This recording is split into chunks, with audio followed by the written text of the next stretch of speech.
Baik, perkenalkan nama saya Barto dengan NIM C01222341. Pada kesempatan kali ini, saya akan memaparkan materi kelompok kami, yaitu tentang analisis pestel PT Telkom Indonesia.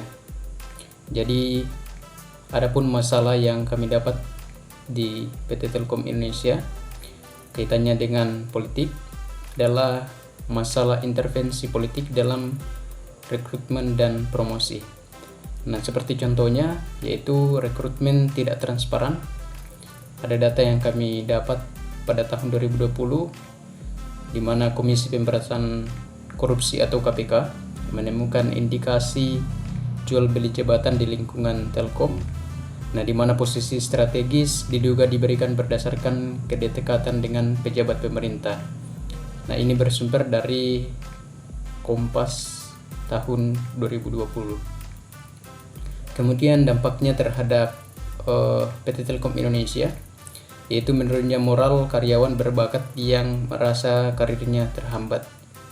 Materi selanjutnya ini dari aspek ekonominya. Restrukturisasi dan efisiensi SDM akibat tekanan finansial. Nah, tekanan finansial itu dapat berasal dari penurunan pendapatan suatu perusahaan, persaingan yang meningkat, perubahan perilaku konsumen, atau beban operasional yang tinggi.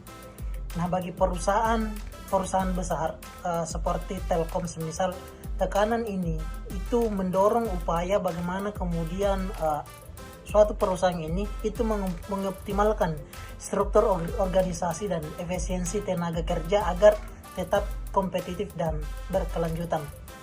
Nah, salah satu contoh kasusnya yakni pada tahun 2021 Telkom itu melakukan program yang namanya PHK dan Early Recruitment pada tahun 2021. Nah, Telkom melakukan pemutusan hubungan kerja atau yang sering kita kenal dengan nama PHK terhadap kurang lebih 2.000 karyawan kontrak dan program pensiun dini untuk mengurangi beban gaji. Nah, tentu hal ini itu berdampak terhadap penurunan produktivitas akibat berkurangnya tenaga ahli di divisi kritis seperti jaringan 5G. Perkenalkan, nama saya Alwi dengan NIM C01222512. Nah, di sini saya membahas pada bagian sosial. Nah, dimensi sosial menunjukkan adanya kesenjangan generasi dalam budaya kerja. Karyawan senior mengalami kesulitan beradaptasi dengan transformasi digital. Sementara karyawan milenial menginginkan fleksibilitas kerja yang lebih besar.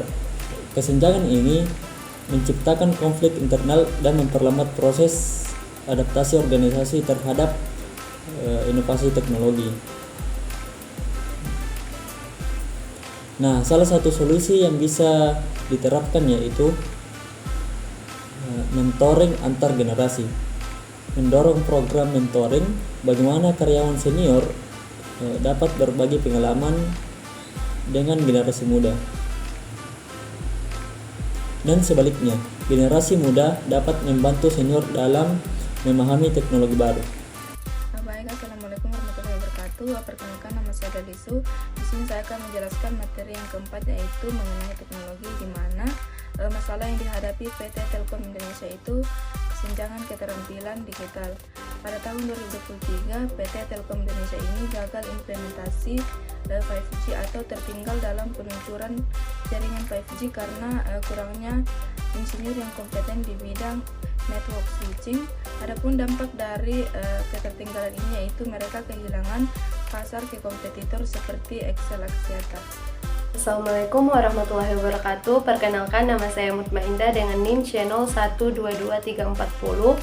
Di sini saya akan membahas terkait aspek selanjutnya, yaitu aspek environmental atau aspek lingkungan, di mana kami mengidentifikasikan permasalahan terkait dengan tekanan Green Operation dan K3 yang merupakan singkatan dari kesehatan dan keselamatan kerja, di mana permasalahannya itu terkait dengan polusi BTS atau Base Transceiver Station. Nah, di mana permasalahannya itu terkait dengan di mana komunitas Sekitar menuntut pembongkaran menara BTS di Bandung karena dinilai mengakibatkan radiasi dan limbah baterai, sumber dari pikiran rakyat 2021. Nah, adapun dampak yang akan terjadi dari hal ini yaitu biaya tambahan untuk relokasi dan pelatihan karyawan terkait standar tersebut.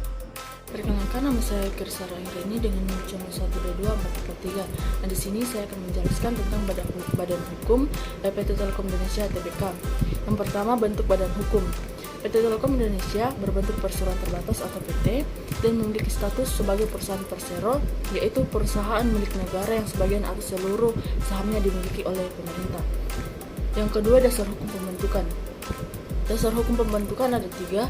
Yang pertama yaitu Undang-Undang Nomor 19 Tahun 2003 tentang BUMN, menjelaskan peran, pengelolaan dan tujuan pendirian BUMN termasuk persero seperti Telkom. Yang kedua, Undang-Undang Nomor 40 Tahun 2007 tentang perseroan terbatas, menjadi dasar hukum bentuk badan usaha hukum perseroan.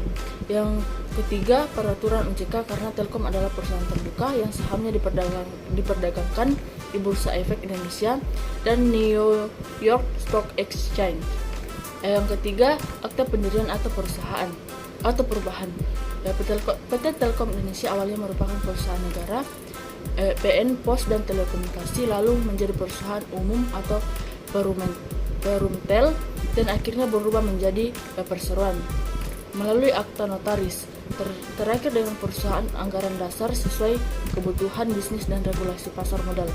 Yang terakhir, tanggung jawab dan kewajiban hukum. Telkom memiliki tanggung jawab terbatas, artinya tanggung jawab pemegang saham termasuk negara hanya sebatas modal yang disetor. Telkom tunduk pada regulasi dari Kementerian BUMN, OJK, BI, serta hukum koperasi dan pasar modal. Telkom juga harus patuh terhadap Undang-Undang ITE, Undang-Undang Telekomunikasi serta peraturan dari Kominfo